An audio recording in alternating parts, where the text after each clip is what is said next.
sur le statut de la Bible. La dernière fois, on avait plutôt regardé, j'ai vu que les programmes étaient encore là.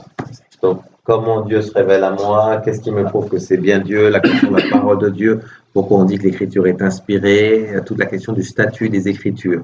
En fait, on s'aperçoit que ce livre, au fond, il a vraiment un statut un peu à part parce que c'est le livre d'une communauté qui l'a écrite pour sa propre foi. À la différence de n'importe quel autre livre qui est comme cédé universellement. Bien sûr, n'importe qui peut avoir accès à la Bible, mais au fond, il ne faut jamais oublier que c'est une communauté qui l'a écrit et qui l'a écrit pour nourrir sa propre foi. Donc si on veut le plein sens de la Bible, on ne peut pas le détacher de la communauté. C'est un peu ce qu'on a vu la dernière fois, on ne peut pas détacher ce livre de la communauté qui l'a écrit. Du coup, donc on avait vu la dernière fois, rappelez-vous, qu'il y avait deux auteurs, un auteur sacré et un auteur divin et un auteur humain, et qu'on avait regardé un peu la question de l'inspiration, comment est-ce que les auteurs humains étaient inspirés. Maintenant, on va rentrer peut-être dans le phénomène plus littéraire qui fait que comment ces 73 livres, puisqu'il y a 73 livres dans la Bible catholique, comment ces 73 livres ont été écrits, par qui, et selon quel processus. Voilà, on avait déjà souligné la dernière fois que c'est un processus qui avait été durable, puisque en gros, c'est un processus qui dure plus de 1000 ans entre les premiers écrits bibliques et les derniers écrits bibliques, entre les textes les plus anciens de l'Ancien Testament et le texte le plus récent du Nouveau Testament, qui est d'ailleurs le dernier, l'Apocalypse. On a vraiment un texte qui est, un livre qui est écrit sur plus de 1000 ans. Rien que ça, c'est déjà une grande originalité. On avait également vu qu'il y avait des auteurs qu'on connaissait, puis d'autres qu'on ne connaissait pas. Il y a des auteurs anonymes là-dedans, il y en a, on ne sait pas, il y a des bouquins, on ne sait pas qui les a écrits vraiment. D'ailleurs, il n'y a pas leur auteur dans le titre. Quand j'ai lu le livre de l'Exode, par exemple, le livre de l'Exode, on ne peut pas mettre le nom précis d'un auteur derrière tout ça. Et notamment, on avait vu que les auteurs pouvaient être collectifs, et il pouvait y en avoir plusieurs. Voilà. Alors, je vais essayer, finalement, j'ai pas mal réfléchi à la façon dont j'allais vous présenter les choses ce soir. C'est-à-dire comment pouvoir en 3/4 d'heure répondre à la question comment s'est constituée la Bible. Parce que comment est-ce qu'elle a été écrite, comment elle a été rédigée, et puis comment finalement on a retrouvé comment ces textes ont été rassemblés, qui a eu l'idée de mettre ensemble la lettre de Saint Paul à Timothée avec le Cantique des Cantiques et avec le livre de la Genèse. Comment ça s'est fait, voilà, quel est le processus. Et je me suis dit qu'au bout du compte, sans doute en 2 temps, parce que le processus n'est pas tout à fait le même, l'idée c'est que je fasse quelque chose d'un tout petit peu chronologique. Ce sera le plus simple. D'où c'est parti, quand c'est parti, comment c'est parti, voilà, et d'essayer de voir comment petit à petit ces livres ont été constitués et qu'est-ce qui les a écrits. Probablement les livres, donc je vais vous faire quelque chose d'un peu chronologique, ça va nous permettre de voir que c'est un livre qui est un livre d'histoire au sens fort du terme, c'est-à-dire que c'est un livre qui cherche à comprendre ce qui se passe dans l'histoire. Donc c'est un livre où les auteurs à l'intérieur essaient de comprendre l'histoire dans laquelle ils vivent. C'est pas un livre de théorie sur Dieu. C'est un livre qui se passe dans une histoire d'un peuple, et ce peuple, tout en vivant cette histoire, écrit ce qu'il vit. Et non seulement il écrit, mais il décrypte. Les prophètes, ils ont été là surtout pour décrypter. Donc en fait, l'histoire que je vais vous faire, c'est à la fois l'histoire des événements majeurs. Il y en a que vous connaissez bien et d'autres que vous connaissez un peu moins bien. C'est l'histoire à la fois des événements majeurs, mais aussi l'histoire des rédacteurs. À quel moment est-ce qu'ils sont arrivés et à quel moment ils ont commencé à écrire. Donc mon but n'est pas de vous raconter tout ce que raconte la Bible. Je ne vais pas commencer par la Genèse, puis vous raconter Abraham, Isaac, Jacob et tout ça. Je vais vraiment me cerner sur le côté du bonhomme qui tient la plume. À quel moment est-ce que ça intervient? Il est probable, donc du coup, je commence au Xe siècle avant Jésus-Christ quand même, donc c'est pas mal. Il est probable que les premiers textes qu'on a, on a un peu du mal à les retrouver là-dedans, mais ils y sont pourtant. Les textes les plus anciens qu'on a sont écrits au temps de David et de Salomon, c'est-à-dire Xe siècle avant Jésus-Christ. on est à un moment où le peuple d'Israël vient de s'installer de façon un peu durable sur sa terre, hein, qui deviendra la Palestine, qui est la terre promise, et vient de s'installer de façon un peu durable. Ça fait 200 ans qu'il monte en puissance, en gros, et qu'il s'installe. Et on a une première tentative d'un petit royaume unifié avec David, qui est le deuxième roi. Saül est un premier roi, mais qui marche pas bien, je vous passe là-dessus. Et le vrai premier roi qui va s'installer tranquillement dans une ville qui est pas grande à cette époque, hein. Jérusalem, c'est une ville qui est sur un éperon rocheux, qui est pas bien grand. C'est David qui l'a prise lui-même, d'ailleurs, hein. Il l'a assiégé. Il se retrouve là. Il a un palais qui est pas bien grand. Il décide même de faire un temple, mais pour le moment, c'est pas lui qui le fera. C'est son fils Salomon qui construira le temple. C'est petit tout ça. Et il est capital, il est à la tête d'une ville, voilà, Jérusalem, qui est une ville, comment dirais-je, voilà, petite capitale de royaume. Elle est en plein, hein, si je n'ai pas de carte là, mais c'est une ville qui est en plein dans la montagne. Elle est entourée de montagnes, c'est même pas la plus haute des montagnes, mais c'est un éperon rocheux vachement intéressant parce qu'il est à l'est, vous avez le Cédron qui est assez profond. À l'ouest, vous avez une autre petite vallée qu'on appelle le Tyropéon. Et donc, et les deux vallées se rejoignent, elles sont parallèles quasiment. Et du coup, entre les deux vallées, vous avez un éperon rocheux naturel qui fait que la ville se garde très facilement, hein, et qu'il suffit d'avoir un beau mur au nord, comme les deux vallées se rejoignent au sud. Et donc, voilà.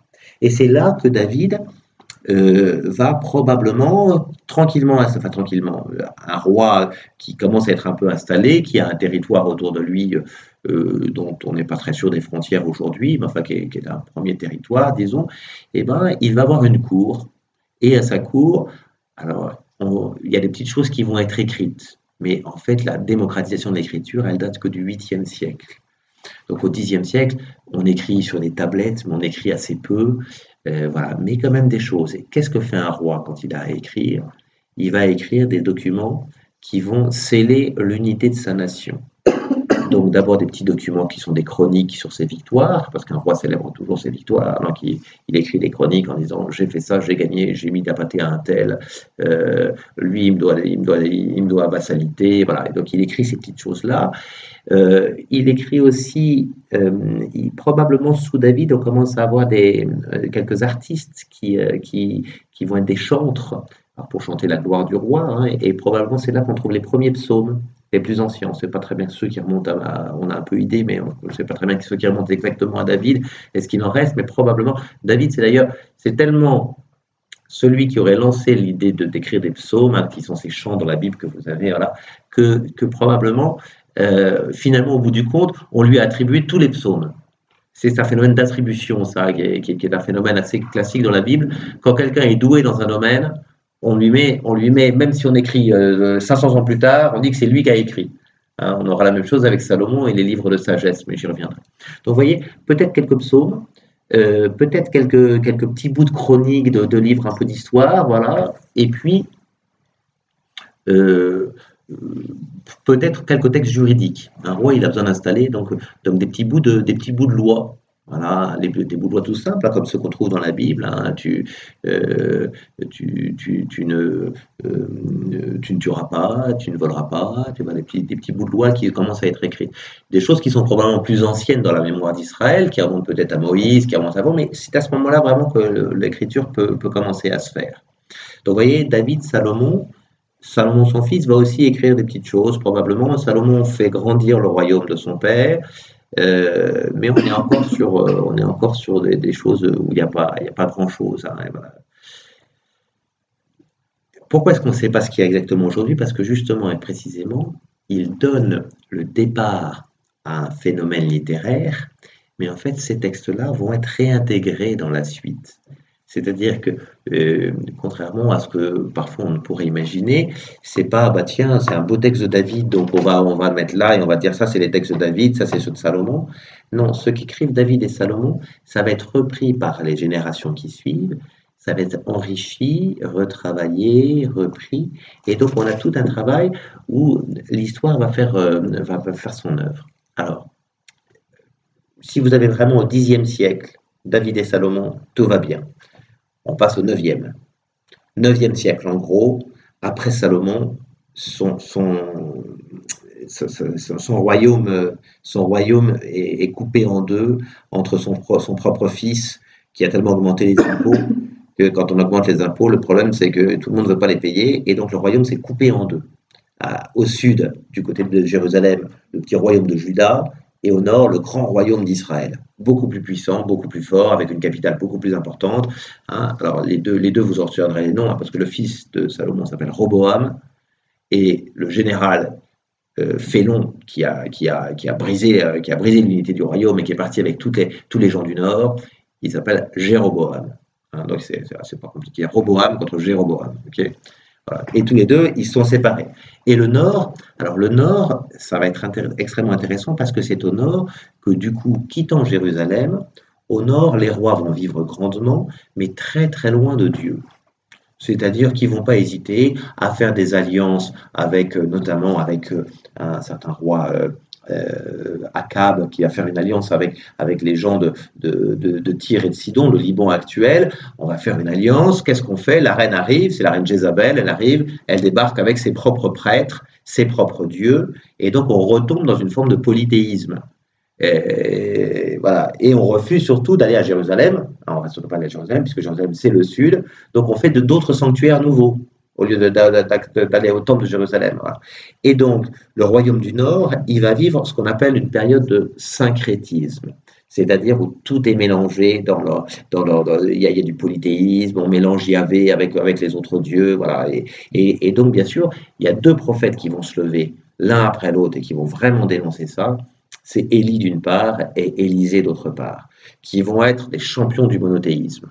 Élie et Élisée, hein, ils vont reprendre les choses en main et ils vont être les premiers prophètes à critiquer l'institution royale. Donc ils critiquent, ils n'arrêtent pas de critiquer, ils s'élèvent là, c'est un peu comme, pour comparer ça, c'est un peu comme nos journalistes aujourd'hui par rapport au monde politique.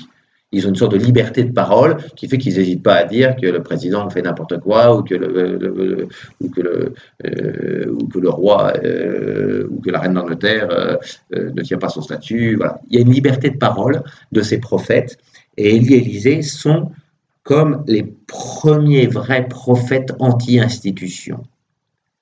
Je les place maintenant parce que en fait, eux n'écriront pas, mais on va écrire sur eux, tellement c'est important. Il y a des traditions très anciennes sur eux, on va écrire leur vie parce qu'ils auront été des gens qui auront marqué beaucoup la mémoire populaire par leurs gestes, par un certain nombre de miracles aussi. Et alors, du coup, vous voyez, le 9e siècle, on ne va pas avoir d'écriture, mais on a ces deux personnages. Je continue avec le 8e siècle.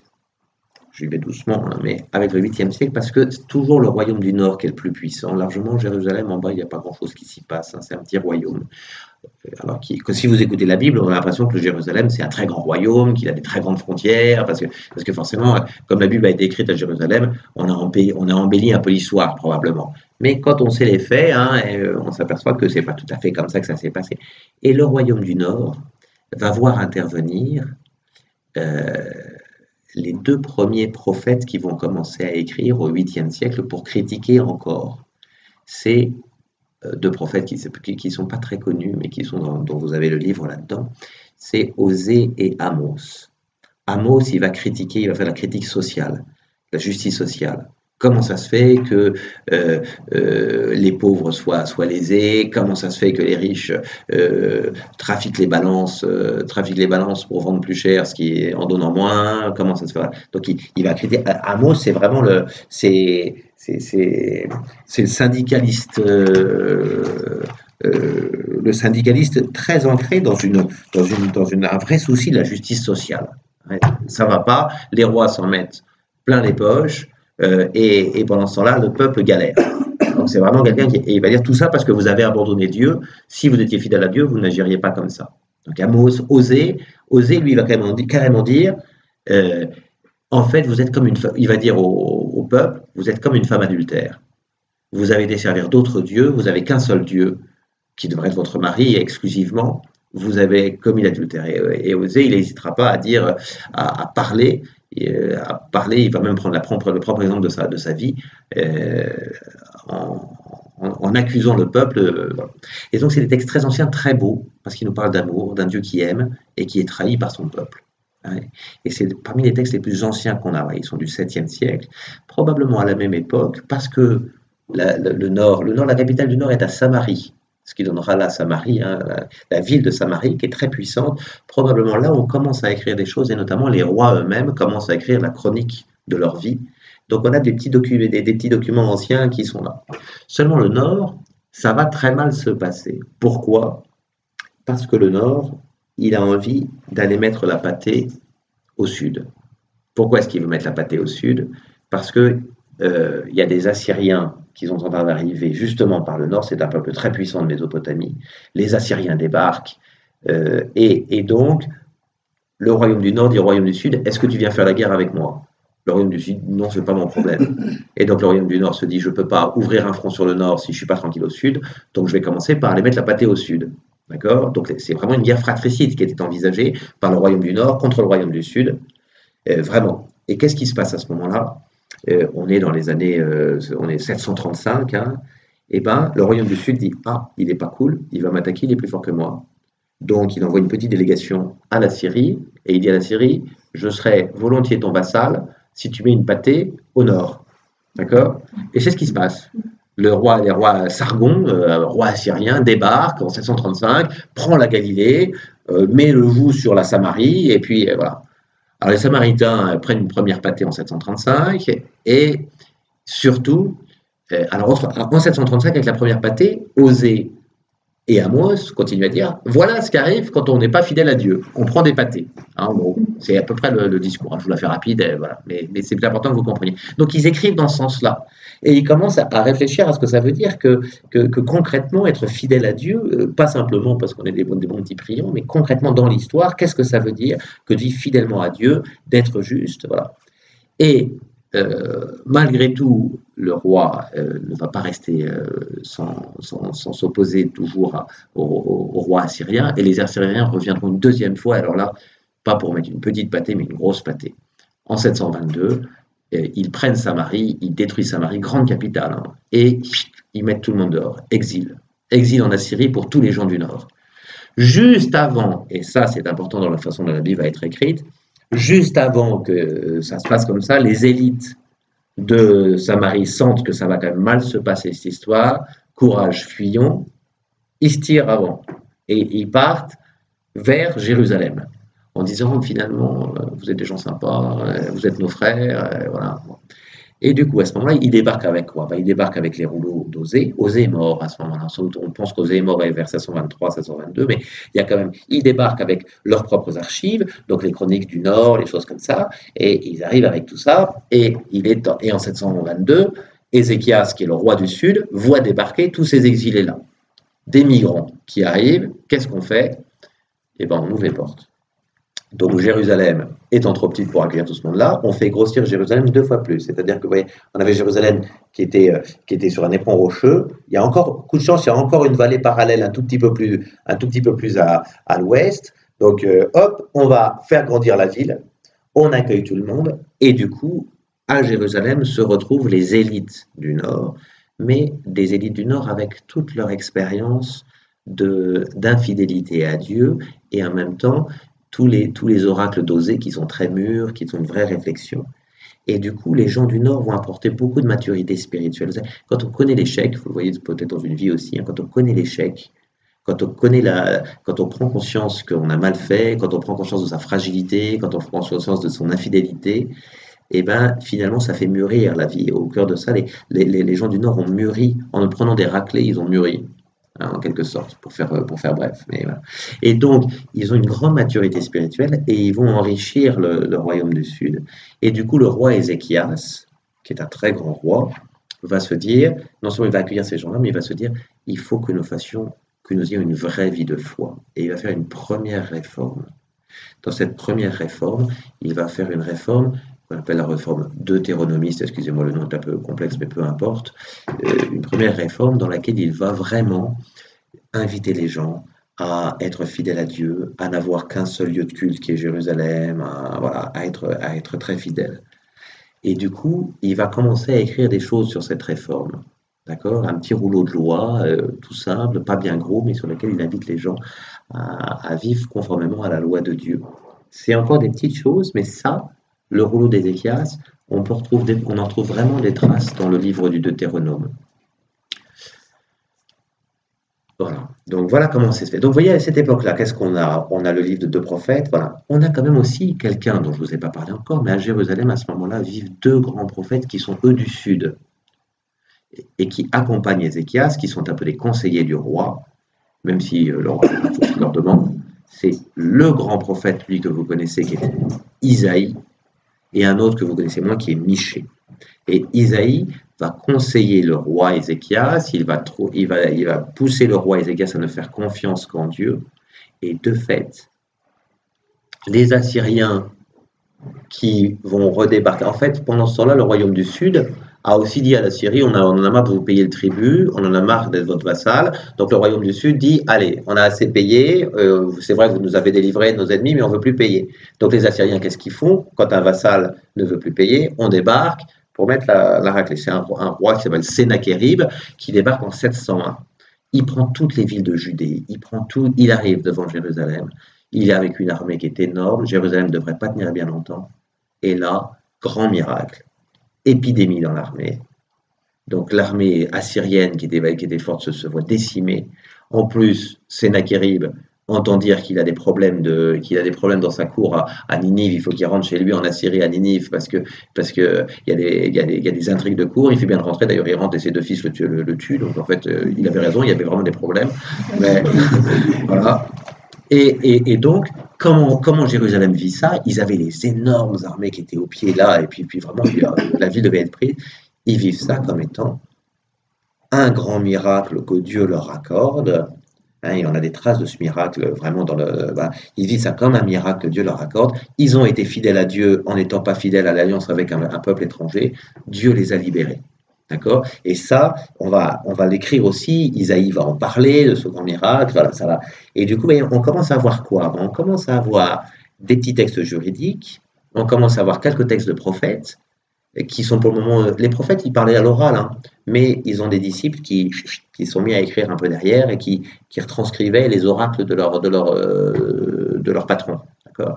Et puis, on a toujours, d'abord, quelques chroniques des rois du Nord qui sont arrivés, rappelez-vous, avec l'arrivée des gens du Nord, et puis quelques chroniques des gens du Sud aussi, hein, des rois du Sud, parce que Ézéchias, il dit, ben, moi je vais faire comme les gens du Nord, je vais écrire aussi des petites choses. Puis on a toujours là ce que David avait écrit sur son arrivée au trône, hein, puisque c'est à Jérusalem. Donc on a ces petits documents. Et ces documents sont des documents, vous voyez, qui sont marqués par l'histoire, par la réflexion sur l'histoire. On a fini notre 8e siècle, on va arriver au 7e. 7e siècle, qu'est-ce qui se passe au 7e? Des rois lamentables, pendant la moitié quasiment du truc, jusqu'en 735, jusqu'en 635, des rois qui sont lamentables. Tellement lamentables d'ailleurs qui eux payent le tribut à la Syrie, qui laissent rentrer les dieux assyriens dans le temple, hein, donc on met d'autres dieux à côté de Yahvé. Enfin voilà, donc c'est ces deux rois, ils s'appellent Manassé et Amon. Bon, Amon est finalement tué par des conjurés, lui aussi. Voilà. Mais on va mettre sur le trône un très jeune roi, un jeune garçon, 8 ans, parce que on sait qu'il faut absolument garder comme roi quelqu'un qui est descendant de David. Donc les conjurés, qu'est-ce qu'ils ont fait? Ils ont tué un roi un roi qui est de la descendance de David, mais ils ont voulu mettre un autre roi à la place qui n'était pas de la descendance de David. Et le peuple s'est retourné contre les conjurés. Il a dit non, nous, on sait qu'il faut que le roi, ce soit le fils de David. Un peu comme nous, avec nos rois, il faut que ce soit de descendants, c'est vraiment de droit divin, on ne peut pas avoir autre chose. Il faut que ce soit le fils, c'est comme ça. Et donc c'est Josias qui débarque sur le trône à 8 ans. Alors forcément, à 8 ans, il ne gère pas grand-chose, et il a une grande régence, hein, qui est là. Mais Josias, ça va être un très bon roi, et qui, en nettoyant le temple, on a ça, c'est marqué là, en nettoyant le temple et en voulant retrouver un peu de couleur, retrouve des écrits qui avaient été laissés du temps d'Ézéchias dans une salle complètement perdue. Et tenez, ça vaut le coup de vous lire ça, comme ça va faire un peu de pause sur cette histoire qui est. Et on a ça à la fin du 2e livre des 22. Regardez comment il trouve ça. Je vous lis ça en 2 Rois 22. Qu'est-ce qui. Toc, toc, toc, toc, toc. Où est-ce que je l'ai exactement? Je ne veux pas tout vous lire. Voilà. on nous dit, en la 18e année du roi Josias, le roi envoya le secrétaire Shaphan, et il lui dit, monte chez le grand prêtre, voilà, et vois comment ça se passe, et puis qu'il remette aux maîtres d'œuvre attachés au temple du Seigneur, que ceux-ci dépensent de l'argent pour les ouvriers qui travaillent aux réparations dans le temple du Seigneur. Donc on va réparer le temple de Dieu, qui avait été abandonné par Amon, qui avait été abandonné par Manassé, par les rois précédents. Et là, le grand prêtre Hilkiyahu dit au secrétaire Shaphan, mais j'ai trouvé le livre de la loi dans le temple du Seigneur. Ouais, donc en fait, il a trouvé le petit livre qui était celui qui a été laissé par Ézéchias, avec sa réforme qu'il n'avait pas vraiment eu le temps de faire, mais qui était un bon livre. Qu'est-ce que fait Josias? Il se fait lire le livre, il se dit, mais on ne fait pas ça du tout ici, ça ne va pas du tout. Donc moi aussi, je vais faire une réforme, pour qu'on soit fidèle à Dieu. Et là, Josias va faire, c'est là qu'on a le premier écrit, vraiment, qu'on peut reconnaître. Il va reprendre ce qu'il a trouvé d'Ézéchias. Alors, quand je dis lui, c'est pas lui tout seul, c'est avec ses scribes, avec ses gens de droit, avec ses juristes et tout ça. Ils reprennent tout ça et ils commencent à écrire une bonne partie du livre du Deutéronome, qui est probablement un des livres qui, en tant que tel, est le plus reconnaissable. C'est le 5e livre de la Bible. Hein, voilà, mais c'est le premier, probablement un peu écrit de façon. Et il va aussi reprendre la chronique des gens du Nord, rappelez-vous, la chronique des rois du Sud, et il va commencer à écrire toute cette chronique depuis David. Et donc, il va écrire les livres d'histoire qui vont de Josué, l'entrée en terre promise, le livre des juges, le temps de la conquête de la terre promise, le premier livre de Samuel avec l'arrivée du roi Saül, le deuxième livre de Samuel avec l'arrivée du roi David, et le premier livre des rois avec le roi Salomon, et le deuxième livre des rois, tous les autres rois entre-temps. Et donc, il écrit une grande histoire. Pourquoi? Parce qu'il veut faire une unité nationale. Et il veut dire, alors il écrit ses livres, alors il trafique un peu les choses, hein, parce que c'est un peu normal, c'est une relecture interprétative des événements. Il fait de David un roi beaucoup plus grand qu'il a été, de Salomon aussi. Hein. L'idée, c'est de pouvoir écrire. Ce qui est très important, c'est que les livres bibliques ne racontent pas tant l'histoire exactement comme elle s'est passée, mais comme ils comprennent que Dieu a intervenu dans l'histoire. Donc on comprend que c'est Dieu qui intervient, qui a mené, qui a guidé. Et donc on va réécrire l'histoire. Donc on va avoir quoi? Du coup ici, on a 2 types de livres. 3. Qu'est-ce qu'on a comme type de livre? Des livres juridiques, c'est ce qui va donner le livre de toute la Torah. Les 5 premiers livres de la Bible, on les appelle la Torah, le Pentateuque. C'est vraiment la loi, ça. C'est vraiment la loi. C'est les 5 premiers livres de la Bible. Donc on commence à les écrire. On a le dernier. On verra, et on a aussi un peu de quoi faire les 4 premiers, mais je vais vous dire comment ça a été fait. Donc on a déjà un petit bout de la Torah, la loi. On a quelques prophètes qui ont écrit. On a qui pour le moment? On a Amos, Osée, Isaïe, Michée. Hein, donc on a quelques prophètes qui ont commencé à écrire. Hein, et on est au 7e siècle. Et puis on a un petit bout d'histoire. Hein, quand je dis un petit bout, un grand bout, hein, qui va de l'entrée en terre promise avec la conquête de Josué et qui va jusqu'à le roi Josias, qui a écrit jusqu'à sa propre histoire. Malheureusement, le roi Josias va mourir très bêtement à Megiddo, hein, dans le nord. Il va mourir en pensant empêcher Néchao, qui est un pharaon égyptien, de monter à Carchemish pour aller aider les Assyriens. Enfin, l'international est important à comprendre, mais je ne vais pas le faire ici. Toujours est-il que Josias meurt bêtement et que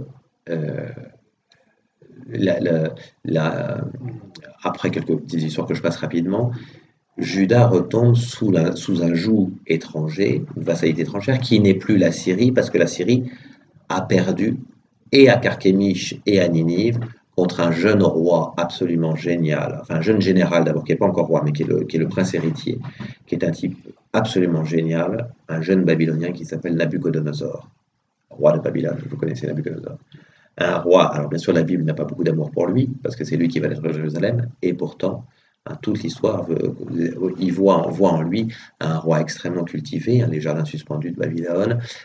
Babylone est une civilisation extrêmement avancée, et ce jeune général, stratège extraordinaire, a réussi d'abord à prendre Ninive, la grande capitale des Assyriens, à remettre une deuxième pâtée à Carchemish au roi syrien qui s'était enfui et qui avait trouvé refuge à Carchemish, et ce roi Nabuchodonosor, il met le joug sur Jérusalem.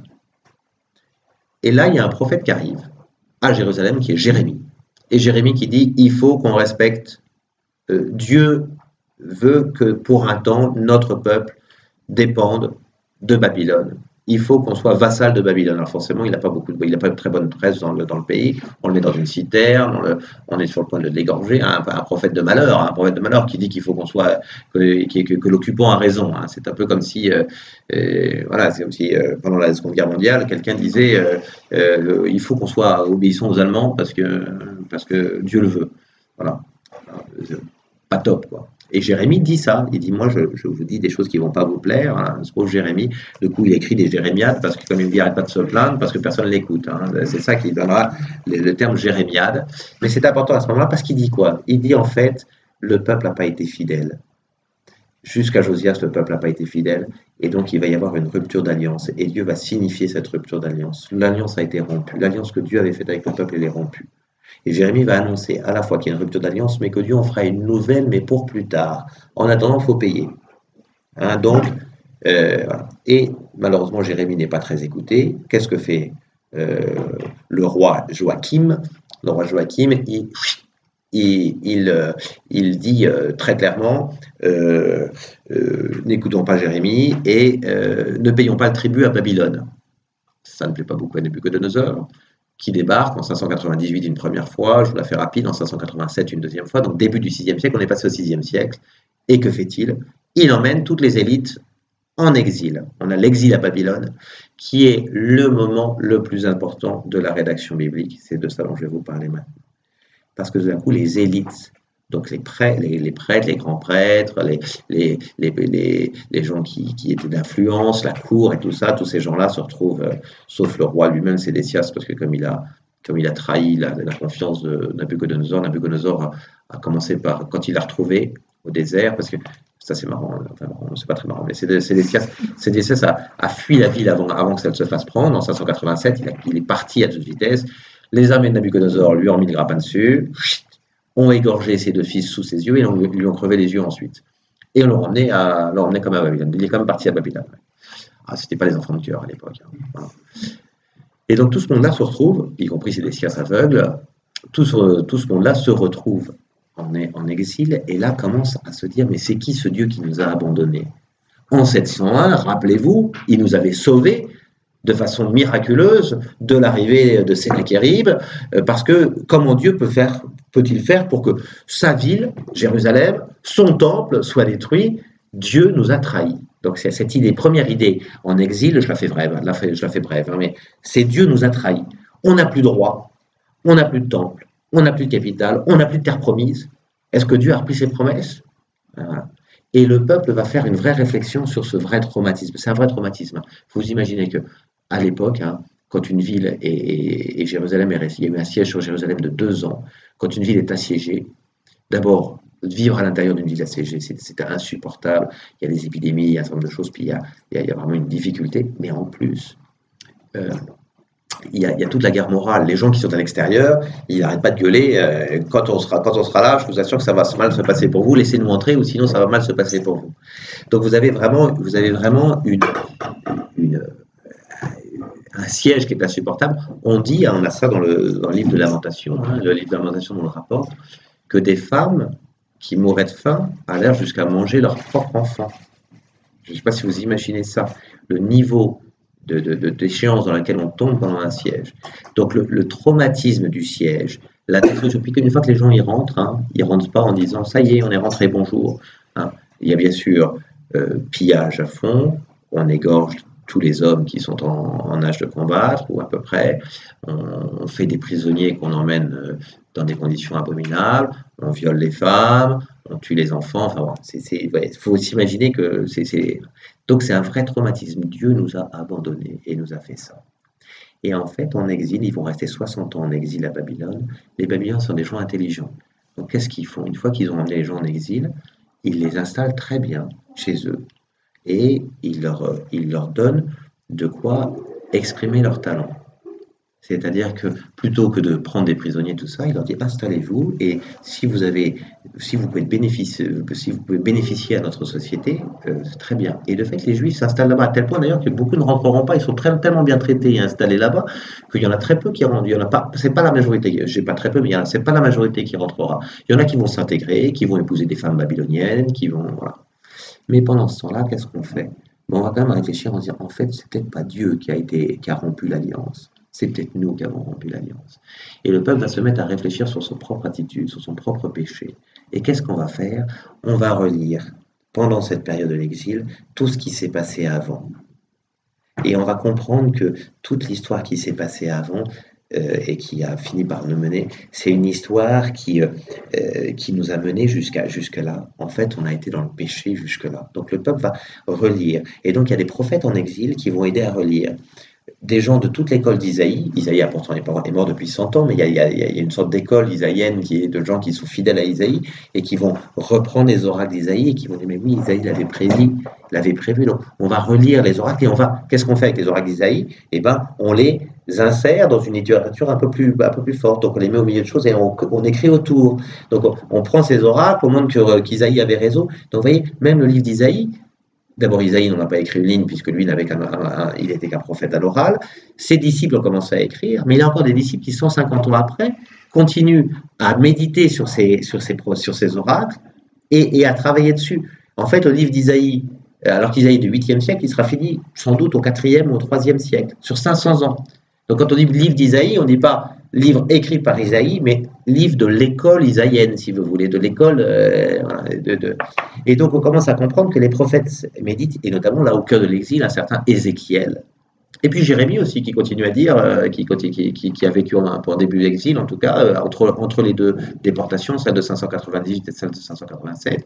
Et Jérémie continue à écrire, et Jérémie dit, quand vous êtes installé, quand vous êtes là-bas, restez-y, installez-vous, Dieu vous a prévu de vivre là-bas pour 60 ans. Donc installez-vous. Et de fait, c'est ce qu'ils vont faire, ils vont s'installer. Et là, on va vraiment avoir toute une méditation qui va se faire sur l'histoire d'Israël. On va reprendre tout et on va relire tout comme étant au prisme de la loi. On s'aperçoit que les rois qui n'ont pas respecté la loi ont amené le malheur, la Torah, qui n'ont pas respecté l'alliance, et que les rois qui ont respecté l'alliance, comme Ézéchias ou Josias, eh ben, ils ont apporté la bénédiction. Et donc on va tout relire et on réécrit un peu tout en fonction de ça. Et en plus, on va commencer à aller chercher un peu dans les traditions anciennes, celles d'Abraham, d'Isaac, Jacob, ces traditions qu'on avait un peu qui faisaient les traditions, les histoires anciennes, et on va on va avec ces histoires un peu anciennes, on va écrire vraiment le début de ce qu'on appelle la Torah. Hein. Donc on va réécrire l'histoire d'Abraham, d'Isaac, de Jacob. Pour comprendre quoi? Et ça, c'est majeur dans ce que je suis en train de vous dire, puis après je passerai on est au 5e siècle. Et pour comprendre quoi? Pour comprendre une chose essentielle, vraiment, c'est que, en fait, on comprend que Dieu ne va pas laisser le peuple dans cette situation, qu'il va avec lui sceller une nouvelle alliance, comme l'avait promis Jérémie. Sauf que, en promettant ça, on comprend qu'en fait, tout ce qui s'est passé avant, c'est une immense prophétie d'un acte final dans lequel Dieu va venir sauver tous les hommes. Donc on commence à comprendre que s'il y a eu un exode, passage par la mer Rouge, il y aura un nouvel exode. L'exode, c'était quoi? C'était le passage par la mer, donc par la mort, pour sortir vivant. Le nouvel exode, c'est que Dieu va donner la possibilité à l'homme de sortir de la mort vraiment. Et on commence à croire à ce moment-là dans la résurrection. C'est à ce moment-là que vient la foi dans la résurrection. On comprend que s'il y a eu un ancien David, il y aura un nouveau David. S'il y a eu un ancien Isaac qui est mort, qui est monté sur la montagne en sacrifice, il y aura un nouvel Isaac qui montera sur la montagne en sacrifice. L'ancien Isaac a porté le bois de sa croix. Le nouvel Isaac portera le bois du supplice. Le nouvel Isaac portera le bois du supplice. L'ancien Isaac a été lié, il y aura un nouvel Isaac qui sera lié. Et on commence à comprendre qu'en fait, au cœur de cette relecture qu'on fait de son histoire, eh ben, Dieu prépare un acte final, que les chrétiens ont reconnu avec l'arrivée de Jésus-Christ, hein, un acte final dans lequel on va pouvoir avoir Dieu va venir vraiment sauver l'homme. On comprend que Dieu a parlé à travers tous les événements du passé pour que on puisse reconnaître qu'il va parler dans l'avenir. Et à partir de ce moment-là, l'Ancien Testament, qui est en train de se constituer, avec, vous voyez, on a continué à écrire la loi, les prophètes, les psaumes, tout ça, ça continue à écrire, vous voyez, un processus de lecture, de réécriture, de compréhension, d'approfondissement. Donc, c'est vraiment un livre qui est très approfondi. On essaie de comprendre avec les événements ce qui se passe, et bien on comprend que ce qui s'est passé, en fait, annonce quelque chose qui va arriver. Et l'Ancien Testament se vit comme un livre tout tourné vers son futur. Il y aura quelqu'un qui va venir accomplir tout ce qui a été prophétisé dans le passé. C'est toute l'histoire qui est prophétique. C'est l'histoire qui nous dit qu'il va y avoir un événement. Et alors, je passe du coup rapidement au retour d'exil. Ça, on revient, donc ça, on est déjà au 5e siècle, enfin, disons. Et au retour d'exil, c'est là qu'il va y avoir un gros travail fait notamment par les prêtres qui reviennent à Jérusalem, un gros travail pour harmoniser un peu tout ça. On va finalement définitivement faire le livre de la Torah qu'on va fermer. Il va y avoir quelques prophètes encore qui vont parler. On va fermer les livres prophétiques en disant, ça y est, on sent qu'ils sont clos, c'est fini, on attend quelque chose pour l'avenir. On rajoute quelques livres au 3e siècle qui sont des livres un peu de sagesse. J'accélère, hein. Voilà, les livres de sagesse et tout ça. Et puis on va arriver aux 4 grandes parties de la Bible que vous avez quand vous ouvrez votre Bible. Je vous les ouvre, je l'ouvre devant vous. Voilà. Et bien, on va avoir globalement, si j'y arrive, là, table générale, le Pentateuque, la loi, donc premier type de livre, qui reprennent toute l'histoire et qui donnent la vraie loi. Deuxième chose, les livres historiques. Bah, rappelez-vous, hein, on les a écrits, Josué, un roi, 2 rois et tout ça, puis on les améliore un peu. Les livres poétiques et sapientiaux, donc les psaumes, et puis tous les écrits de sagesse dont je vous parle, qui sont plutôt plus tardifs, hein, jusqu'au livre de la sagesse, qui a été écrit. Le livre de la sagesse est écrit au 1er siècle avant Jésus-Christ, donc c'est à peine un siècle avant Jésus. Et enfin, les livres prophétiques, Isaïe, Jérémie, et puis vous les trouvez, voilà, tous les prophètes qui sont ici. Donc, vous voyez, c'est comme ça que les choses sont écrites. Donc, vous voyez bien d'abord qu'il y a des livres plus anciens, des livres plus récents, mais même qu'un livre ancien, il a pu être écrit sur plusieurs siècles. Même celui qui porte le nom d'un seul prophète, Isaïe, il a pu être écrit sur plusieurs siècles, parce qu'en fait, la Bible n'est pas le génie d'un homme qui aurait, comme Isaïe, été capable d'écrire un bouquin à lui tout seul. L'idée, c'est vraiment que, c'est l'idée qu'un homme va donner une impulsion parce qu'il va il va être un vrai prophète, il va vraiment avoir une intuition forte et tout ça, et que c'est la méditation de ces oracles sur plusieurs générations qui va donner de la profondeur. Et vous voyez, du coup, on est complètement anti ce qu'on est aujourd'hui. Aujourd'hui, les livres d'événements, vous lisez le dernier livre de Trierweiler, il fait 2 semaines dans les boutiques, et puis après, c'est fini, voilà. À cette époque-là, au contraire, ce n'est pas des livres qui font de l'événement, c'est des livres qui font de la méditation, et il faut des années et des années. C'est pour ça que la Bible est si riche. C'est qu'elle est la méditation toujours reprise, par des écoles de prophètes, par des écoles de scribes, par des écoles de prêtres, voilà. Et tout ça, c'est repris dans cette année d'une grande richesse. Je prends 5 minutes, vous me les donnez, c'est 5 minutes, pour vous parler quand même de la façon dont le Nouveau Testament a été écrit. J'ai fait un peu l'ancien. L'avantage du Nouveau Testament, c'est que c'est écrit sur 50 ans. Hein, donc c'est en gros un peu plus, 70 ans. En gros, c'est de 30 à 100. Hein, voilà. La mort de Jésus, 30. En fait, Jésus n'a rien écrit. Voilà. Et ses apôtres, au début, ils sont plutôt envoyés pour évangéliser, donc pour faire un acte oral. Donc il n'y a pas grand-chose qui est écrit au début, si ce n'est quand même que les apôtres se dispersant, partant à droite à gauche, évangéliser, on sent que la mémoire peut flancher, et puis parfois c'est pas un apôtre, il arrive dans une ville, il y a quelqu'un qui est converti à Jésus et qui dit je vais aller raconter, mais on n'est pas sûr que ce qu'il va lui il n'a pas vu Jésus, donc on commence à se dire oui, si on veut répondre l'évangile, il ne faut pas qu'on reste à 12 à le faire, parce que sinon on va pas aller bien loin, donc il faut qu'on annonce à d'autres, mais si on annonce à d'autres qui vont le faire à leur tour, ces gens-là ils n'auront pas vu Jésus. Problème du témoignage.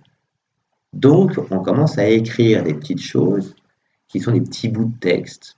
La multiplication des pains. Tiens, je vais te dire, moi qui suis l'apôtre Thomas, j'arrive dans cette ville, et puis toi, tiens, Julius, tu as été converti, tu veux partir, écoute, je te mets par écrit rapidement les choses essentielles sur la multiplication des pains. Et pof, il écrit une sorte de trame de catéchèse. Quand tu raconteras la multiplication des pains, ce qui est important, c'est que tu dises bien que les apôtres n'avaient que 5 pains et 2 poissons. Il faut que tu dises bien aussi, et c'est important que Jésus avait a commencé par bénir, il a levé les yeux, il a béni, il a pris le pain, il l'a donné aux disciples. C'est pas lui qui l'a donné directement, il a préféré le donner aux disciples. Donc on écrit ces choses-là. Donc il y a des petits écrits qui circulent à droite, à gauche. Et puis un jour, euh, c'est sans doute à Rome que ça se passe.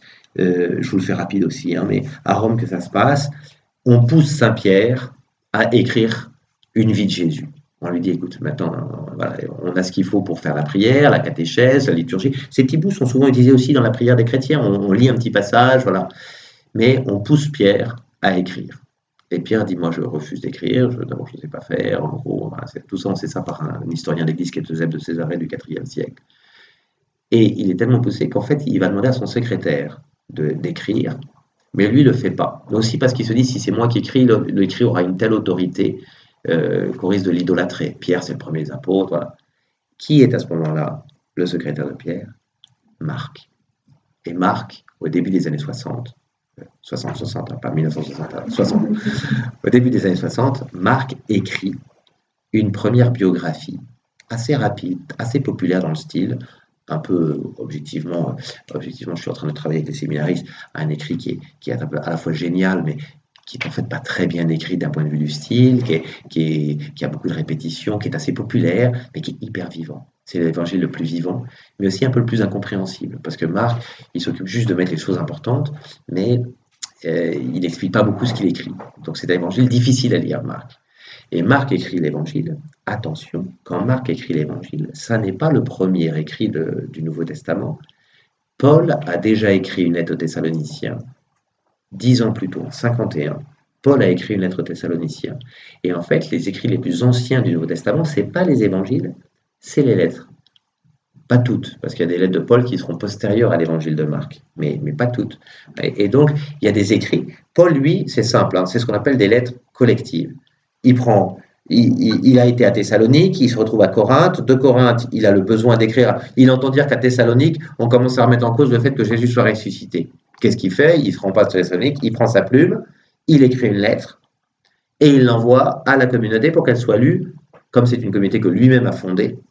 Hein, donc il y est allé, il l'a fondée, il connaît les gens, pour qu'elle soit lue à l'assemblée du dimanche dominical. Et on dit, ah, on a reçu une lettre de Paul, voilà ce qu'il dit. Il dit qu'il faut croire à la résurrection. D'accord? Entre autres. Et qu'il faut respecter les choses, qu'il faut prier un peu, voilà. Et donc, relisez la première épître de Thessaloniciens, elle est toute courte, c'est la première écrit chrétien qu'on a, dont on dispose. Voilà. Et donc, vous voyez, les évangiles, alors, les lettres de Paul, l'évangile de Marc, comment sont écrits les autres évangiles? Eh bien, d'abord, Matthieu et Luc, ils vont connaître l'évangile de Marc. Hein, Luc, il le dit, il y a d'autres qui ont... Luc, c'est le premier verset de son évangile. Hein, il commence par dire, dans son évangile, hop, je le prends, voilà. Puisque beaucoup ont entrepris de composer un récit des événements. Il y en a même beaucoup, apparemment. Enfin, il connaît celui de Marc. On le sait parce que quand on regarde l'évangile de Luc, il y a des tas de fois où il reprend exactement ce que Marc a raconté. D'accord? Et il prend le même ordre globalement. Alors, il change un peu parce que écrire un évangile, c'est pas simplement ce qu'a pris l'autre. Il change un peu, notamment parce que Luc, c'est un grec. Il est de Philippe, donc c'est un occidental. Marc, c'est un homme de Jérusalem. C'est un jeune garçon qui avait 15 ans, sans doute, enfin, qui était un jeune garçon, en tout cas, quand Jésus était à Jérusalem. Il a connu Jésus. Il n'a pas été de ses apôtres, mais il a connu Jésus comme jeune garçon. Et voilà. Et donc, Marc, c'est vraiment un sémite. Au sens, c'est un homme du Moyen-Orient, c'est un oriental. D'accord? Alors que Luc, c'est un grec occidental, marqué par la culture d'Athènes, qui était à l'époque plutôt, qui est plutôt maintenant, Athènes a commencé à décliner un peu, mais c'est plutôt Philippe, Alexandrie, qui sont des grandes villes grecques, hein, jusqu'en Égypte. Et Luc, lui, il va écrire un évangile à l'occidental, c'est-à-dire à la façon des biographies hellénistiques. Il va rajouter des choses sur la naissance de Jésus.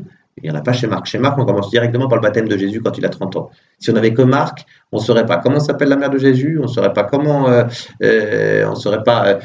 Jésus est né. Voilà. Et Luc trouve qu'il y a un manque, sans doute, dans l'évangile de Marc, et il va écrire un évangile, mais qui a 20 ans après. Donc il y a 20 ans de vie de plus de la communauté. Il n'écrit pas tout seul, il est au cœur d'une communauté et il médite avec la communauté chrétienne. Il s'aperçoit qu'il y a des choses qu'il faut réexpliciter. Et c'est ce que fera Matthieu aussi, même période, en gros, dans les années 80. Mais Matthieu, lui, c'est un vrai sémite, c'est un des apôtres de Jésus. C'est quelqu'un qui reste en Palestine et qui va écrire beaucoup pour les Juifs. Il est juif lui-même. N'oublions pas que la première communauté chrétienne est juive, intégralement. Les 12 apôtres sont juifs. D'accord? C'est qu'un peu tardivement, et parce il faut pour ça que Pierre se fasse convaincre par une vision du ciel, on ouvre l'évangile aux non-juifs. D'accord? Et Matthieu, lui, reste chez les Juifs, mais il va avoir besoin de montrer qu'au fond, Jésus est bien le Messie attendu par Israël. Donc il reprend la biographie de Marc, mais à chaque fois, il rajoute du style, ça se passe pour que s'accomplisse telle écriture du prophète Isaïe, pour que ça se passe. Donc Matthieu est très attentif à montrer que Jésus vient accomplir ce qui était prévu. Hein, on a vu que l'Ancien Testament était tout ouvert vers son avenir, et bien il dit, l'avenir promis par l'Ancien Testament, c'est Jésus qui l'apporte. La nouvelle alliance, c'est lui qui l'apporte. D'accord? Donc voilà comment ça va être écrit. Et Luc va, lui, enfin, écrire un deuxième tome à son œuvre. Il estime que le premier ne suffit pas, et donc il va écrire les Actes des Apôtres comme second tome de son œuvre, en disant il y a certes Jésus, mais Jésus, il a fait comprendre qu'une fois qu'il serait parti, il fallait continuer. Donc il écrit les Actes des Apôtres. Voilà. Et puis ensuite, plus tardivement, Jean qui va écrire son évangile. Jean sait très bien que les 3 autres évangiles existent. Et Jean, il va décider du coup d'écrire un évangile assez librement. Il n'a pas besoin de tout dire. Les autres ont raconté beaucoup de choses. Donc Jean, il va être beaucoup plus attentif à ne prendre que peu de gestes de Jésus. Il y a très peu de miracles dans l'évangile de Jean. Et des miracles que les autres ne connaissent pas, le miracle de Cana, la rencontre de la Samaritaine, mais à chaque fois de déployer vraiment, de prendre le temps de raconter, et puis de montrer combien Jésus est fils de Dieu à travers ça. Donc Jean, c'est quasiment un évangile qui est 10 ans après les autres, et qui a encore plus de maturité, beaucoup de symbolisme. Et puis Jean terminera par l'Apocalypse. On va écrire l'Apocalypse. Je suis un peu rapide sur le Nouveau Testament, j'en suis confus, mais voyez, s'il y a une chose à retenir, et après il faut que j'y aille, mais s'il y a une chose à retenir, les amis, c'est que, vous voyez, la littérature biblique ne tombe pas du ciel. Elle est le fruit d'une... C'est une expression habituelle. Elle est le fruit d'une méditation d'un peuple sur 1000 ans qui a relu les événements et qui a essayé de les comprendre. Et dans cette méditation de relecture et de réécriture, c'est là que vient s'insérer ce que je vous ai dit la dernière fois, le phénomène de l'inspiration.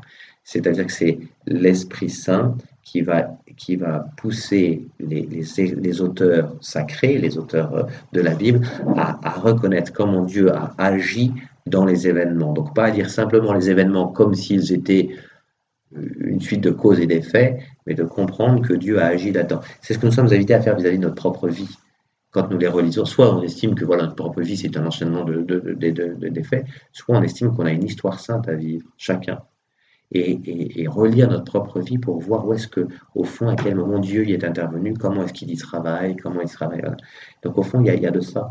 Et donc porter un regard de foi sur notre vie, c'est exactement ce qu'ont fait les auteurs sacrés. Ils ont porté un regard de foi sur les événements. Et c'est ce qui fait de ce livre un livre d'une méditation, d'une richesse incroyable, d'une multiplicité de livres aussi. On a vu que voilà, il y a des livres historiques, des poèmes, des livres de loi, des livres d'histoire, des livres prophétiques. Voilà, il y a un peu de tout là-dedans. Mais parce que c'est toute l'identité d'Israël qui attend son sauveur. Et dans le Nouveau Testament, c'est tout le sauveur qui est arrivé et dont il faut montrer qu'il correspond à l'Ancien Testament, à ce que l'Ancien Testament attendait. Ça va, ça? Est-ce qu'il y a des questions? Je suis désolé, j'ai fait 1000 ans en 3 quarts d'heure. Je crois que j'avais jamais fait ce que vous venez de me faire faire. J'ai bien l'impression, je sais, tout ce qui est question de date et tout ça, hein, forcément, vous n'avez pas pu retenir. Mais un petit atlas biblique, hein, il y a l'atlas de l'étudiant de la Bible, il coûte pas bien cher. Il y a toutes les grandes dates. Ça vaut le coup que vous ayez en tête vos grandes dates. Hein, David au Xe siècle, l'exil au VIe, Jésus au 1er siècle après Jésus-Christ. Ça, vous le savez en principe. Ouais. Moi, j'ai une question concernant notamment le début de la Bible, parce que vous avez par exemple décrit ce qui se passait au temps du roi David, donc il a commencé à mettre des trucs sur les tablettes, et tout. Mais comment est-ce que vous pouvez réussir à dire ça aujourd'hui, alors que vous avez dit vous-même que les écrits qui étaient au temps du roi David, ils ont ensuite été repris, été réinterprétés, réinsérés? Alors, là-dessus, donc moi je vous donne le résultat d'un travail que je n'ai pas fait, c'est-à-dire le travail de tous les historiens, les archéologues, qui trouvent qui retrouvent des petites tablettes, qui savent très bien ce qu'on est capable d'écrire sur à tel ou tel siècle, comme ce qu'on est capable vraiment d'écrire, qui retrouvent des choses, qui savent très bien quel était l'état de Jérusalem au Xe siècle, au VIe siècle, ils savent très bien dater ce genre de choses. Si vous allez à Jérusalem aujourd'hui, je ferai volontiers visiter ça, j'y vais 2 fois par an. Vous avez le mur d'Ézéchias, vous avez vous avez vraiment cette idée que l'archéologie va être plus le travail, c'est un travail très complexe, mais des gens qui travaillent les textes, le travail littéraire. Aujourd'hui, les textes bibliques sont étudiés. Si un jour je vous emmenais dans la bibliothèque de l'université grégorienne à Rome, sur des étages et des étages, alors tout ça c'est en plus à l'ancienne avec des petits escaliers qui montent, et ça c'est magnifique, voilà, sur des étages et des étages, ça ne parle que de la Bible. Il n'y a pas livre plus travaillé depuis des siècles et des siècles, et encore aujourd'hui, vous avez 50 livres qui sortent chaque jour sur la Bible. D'accord? Vous pourrez lire, c'est ça que. Il y a bientôt un hors-série du Figaro. Le Figaro fait des hors-séries de bonne qualité, quand ça ne parle pas politique, c'est mieux. Voilà, il y en a un sur Jérusalem qui a été très bien, tout ça, et le 7 décembre prochain, il y en a un qui sort sur la Bible. Et je fais dedans 15 étapes de la rédaction et de la réception de la Bible. Je fais 15 articles dans ce truc-là qui permettent de reprendre un peu ces choses-là. Et donc, on voit bien qu'en fait, ces choses-là, on les connaît parce que la science avance, la science des textes, la science archéologique, la science de l'histoire. On a aussi beaucoup de sources externes à la Bible. C'est-à-dire qu'on a aujourd'hui, vous avez par exemple, on a une tablette qui date du XIIe siècle avant Jésus-Christ, où il y a pour la première fois le nom d'Israël. C'est une tablette d'un pharaon égyptien, Ménemta, au XIIe siècle, et on voit très bien le nom d'Israël. À Dan, au nord d'Israël, on a retrouvé une petite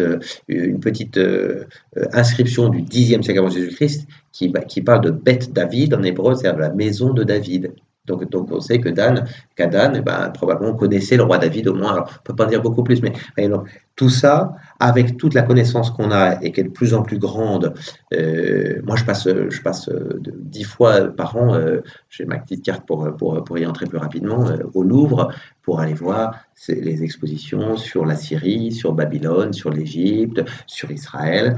Voilà, j'ai suivi récemment une petite conférence sur les palais d'Hérode. Voilà, en fait, on s'aperçoit que tout ça, ça n'arrête pas de travailler. Et probablement, je ne vous aurais pas fait la même conférence il y a 20 ans, parce que la science biblique a beaucoup progressé depuis. Et notamment parce qu'on a découvert, par exemple, que le royaume de David était sans doute pas tout à fait aussi grand que celui que disait la Bible, que la Bible voulait faire du royaume de David un grand royaume parce que ça montrait l'unité, mais que David avait réinterprété. C'est pas du mensonge, hein, c'est très important, c'est pas du mensonge, c'est simplement une réinterprétation des faits pour montrer quel sens ces faits ils ont. La Bible, l'évangile n'est pas une chronique de la vie de Jésus. C'est pas quelqu'un qui était là à prendre l'évangile, c'est une mise en ordre théologique de la vie de Jésus. Je vais vous le démontrer sur un petit truc, par exemple. On sait très bien que Jésus est monté plusieurs fois dans sa vie à Jérusalem, et notamment pendant son ministère public. On le sait notamment par l'évangile de Jean qui est celui qui connaissait mieux le Christ et qui a un écrit qui finalement est très historique. On voit que Jésus monte à la fête des tentes, à la fête de Tabernacle, enfin c'est la même, à la fête de la Pentecôte, qui monte à Jérusalem plusieurs fois. Quand vous lisez l'évangile de Marc, et du coup Matthieu et Luc ont le même plan, Jésus n'arrive à Jérusalem qu'à la toute fin de sa vie, comme s'il n'y était jamais monté, sauf quand il était tout petit enfant.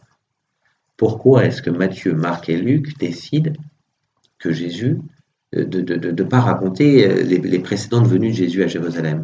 Tout simplement parce qu'ils ont compris, en méditant la vie de Jésus, que Jérusalem, et l'événement de Jérusalem, la mort et la résurrection de Jésus, était un sommet dans la vie de Jésus, et que toute la vie de Jésus n'était qu'une seule montée vers sa mort et sa résurrection. Et que comme le lieu de la mort et de la résurrection, c'est Jérusalem, et pour une raison qui est très, très biblique, ils ont décidé d'écrire une vie, une biographie, comme si toute la vie de Jésus menait à Jérusalem. On sait très bien qu'il y a été plusieurs fois, mais eux-mêmes, ils ont réordonné les choses, non pas pour nous tromper sur la marchandise, mais pour nous faire comprendre quel est le dessein de la vie de Jésus. Et donc, leur but, les évangiles, c'est déjà la vie de Jésus réinterprétée par la première communauté chrétienne, qui réécrit pour nous montrer, qui réinterprète, et c'est là que se situe l'aspiration. L'inspiration, c'est pas de savoir exactement ce que Jésus a fait toutes les minutes de sa vie. L'inspiration, c'est de comprendre. C'est le phénomène qui a permis aux auteurs, aux évangélistes, de comprendre le sens de la vie de Jésus et de nous rapporter la vie de Jésus déjà interprétée. D'accord? Donc il y a un vrai travail d'interprétation. C'est pour ça que c'est des écrits qui sont magnifiques. Là, je vais me faire gronder.